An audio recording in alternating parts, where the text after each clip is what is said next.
Ang buhay ni Tupac Shakur ay puno ng talento, kontrobersya, at trahedya. Isa siyang ikono ng hip-hop na ang musika at mga paniniwala ay patuloy pa ring nagbibigay ng inspirasyon hanggang ngayon.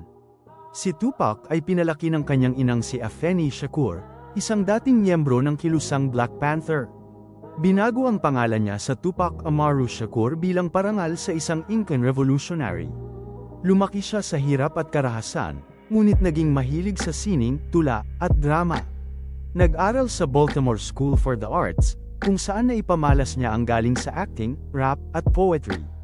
Nagsimula siya bilang backup dancer at rapper ng grupong Digital Underground noong 1990.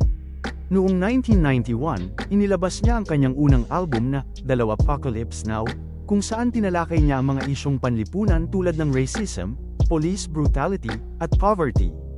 Nakilala siya bilang isang activist rapper na may matalas na mensahe.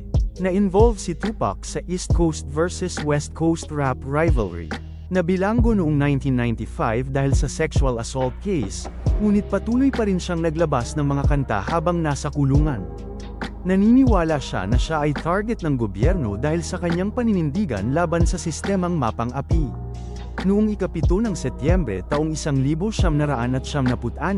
binaril si Tupac habang nasa loob ng sasakyan sa Las Vegas.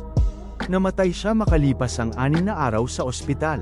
Hanggang ngayon, hindi pa rin nalulutas ang kanyang kaso, kaya't maraming conspiracy theories ang lumitaw, may nagsasabing buhay pa siya at nagtago lang. Isa si Tupac sa pinakamabentang rap artist sa lahat ng panahon. Ang kanyang mga kanta ay ginagamit pa rin sa protesta, pelikula, at kultura ng kabataan. Siya ay simbolo ng resistensya, hustisya, at katotohanan. Noong 2017, ipinasok siya sa Rock and Roll Hall of Fame.